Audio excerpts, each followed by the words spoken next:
What's good, Elevators? It's your boy Elevation here with another episode of the JBP Elevated, where we speak on the Joe Budden podcast and all of his co-hosts on and off the pod.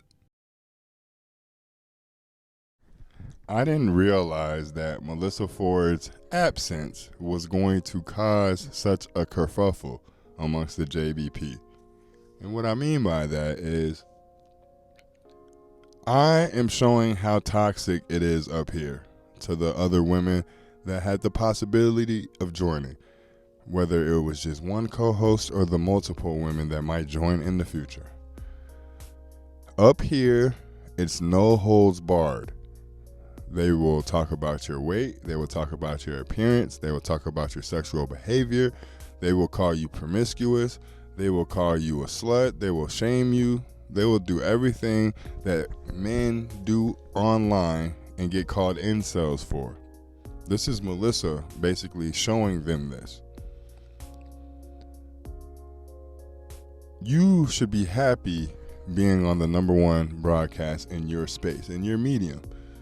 You know Joe hates me saying urban space, but that's what it is. For the culture.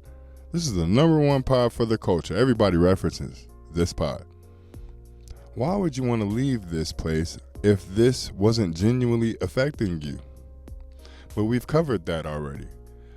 Melyssa is actually going through it in real time. But if I'm a future co-host and I'm a woman and I'm seeing this type of behavior, why would I want to join to begin with?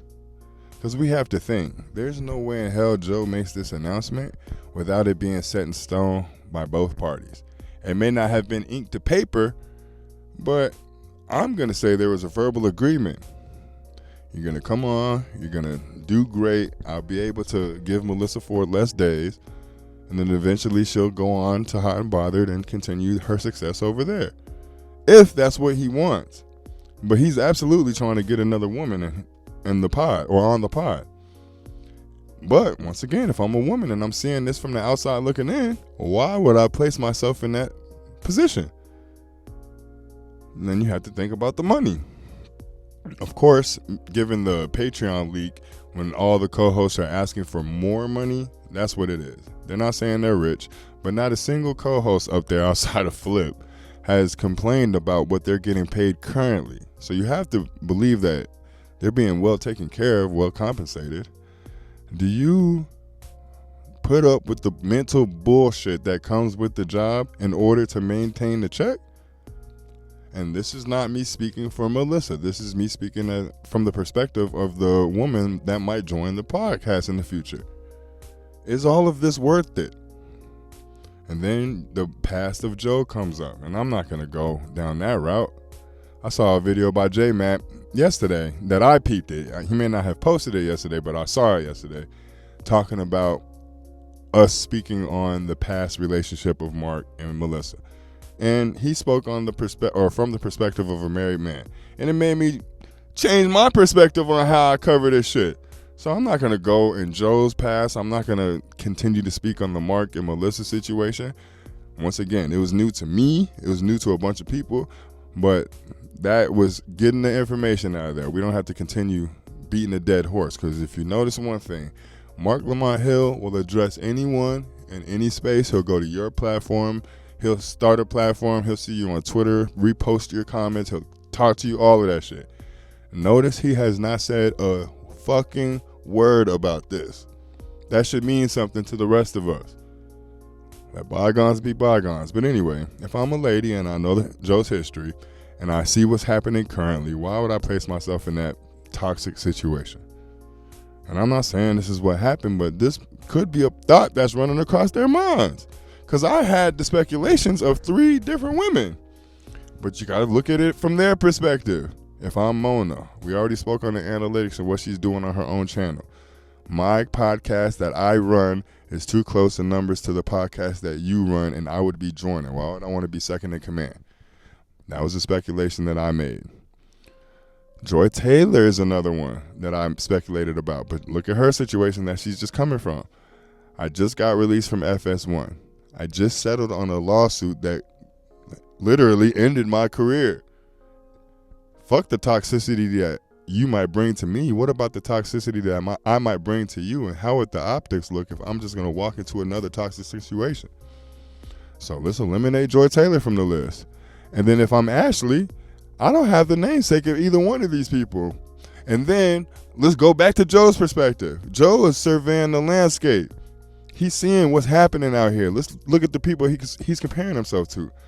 Well, not comparing himself to, but he views in high esteem in the same space. Stephen A. Smith. Shannon Sharp is killing. Yeah, your show's signed underneath Colin Cowherd, but I want you on the show. So I'm going to talk to the execs at ESPN, get Shannon a job. Sure enough, Shannon's over here. He goes through bullshit. Hey, I ain't got that much cash, dog. You got to go. And then hires Cam Newton immediately after that. Stephen A. Smith is just looking at the top dogs in the space with their own traction and bringing them over there. Who's another person that Joe used to speak on a lot, has high reverence for, but now they're peers? Gilbert Arenas. He just got in some shit.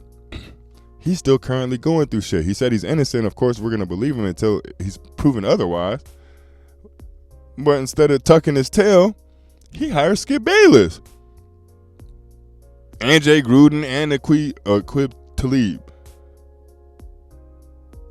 I need y'all over here underneath my network and what I got going on over here. And people will look at Skip Bayless and what he was doing on his own network, thinking that he flopped or he's failing. He can't do it on his own, and you're correct. But the thing about Skip is he thrives in a debate setting. Come work over here. I got people you could debate. Just do it under my network. Fuck FS1.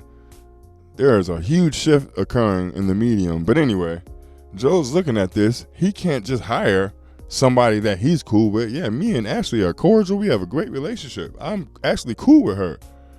But the world isn't.